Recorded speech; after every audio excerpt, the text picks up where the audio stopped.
Hello, welcome to UPSC prelims booster video. इस video में हम जानेंगे यूथनेशिया के बारे में। ओके, और किस प्रकार से प्रश्न प्रीलिम्स के लिए बन सकते हैं उससे भी हम जानने की कोशिश करेंगे। So first of all, what is euthanasia? तो याद रखिए, euthanasia means putting someone to death. Okay, किसी को डेथ देना, इसे हम यूथनेशिया कहेंगे।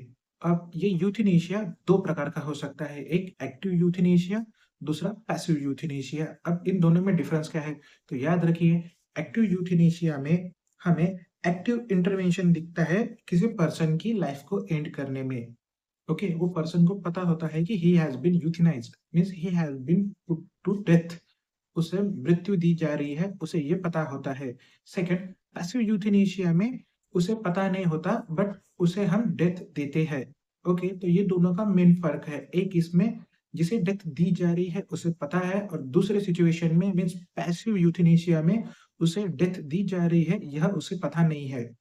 तो अब हम दोनों का फ़र्क हमने जान लिया है, तो अब भारत में यूथनेशिया की क्या सिचुएशन है, ये हमें पता होना ज़रूरी है। तो याद रखिए, भारत में एक्टिव यूथनेशिया ये बैन है, प्रोहिबिटेड है, इंडिया में अलाउड नहीं है।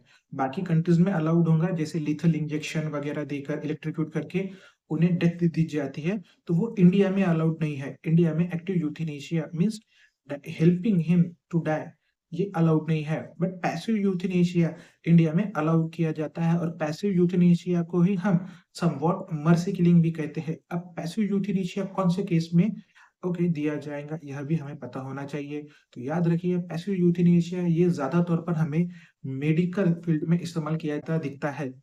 क्यों? क्योंकि मेडिकल में, मतलब हम मेडिकल फील्ड में देखें तो बहुत से ऐसे केस रहते हैं जहाँ पर पेशेंट जो है, जो सालों तक वेजिटेटिव स्टेट या मीन्स कह सकते हैं हम ब्रेन डेड सिचुएशन में रहते हैं, जिनकी कोई चांसेस नहीं रहते हैं कि वो रिकवर होंगे इन फ्यूचर।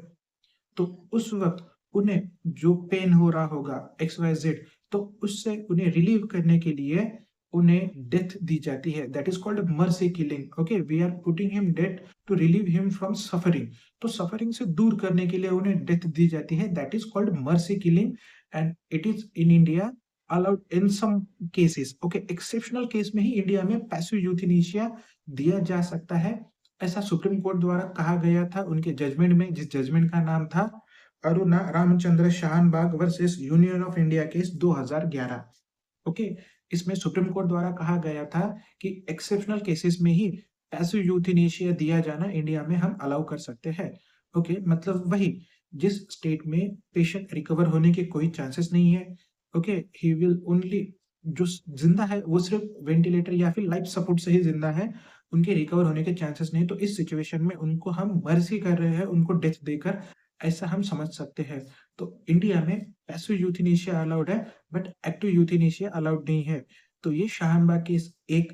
सेकंड केस एक और थी जिसका नाम था common cause versus union of India case. इसमें अ पर्सन, ओके, याद रखिए, सुप्रीम कोर्ट ने कहा था कि a person that who is in persistent vegetative state can opt for passive euthanasia. Okay, क्यों? क्योंकि right to die with dignity is a fundamental right under article 21। Okay, तो article 21 के अंदर डिग्निटी के साथ मौत पाना, ये एक राइट है, फंडामेंटल राइट है, ऐसा सुप्रीम कोर्ट ने हमें वहां पर नोटेट किया था। ये चीज आपने याद रखना। ओके, तो ये प्रीलिम्स के लिए भी और मेंस के लिए भी आपको काम में आ सकता है। Thank you.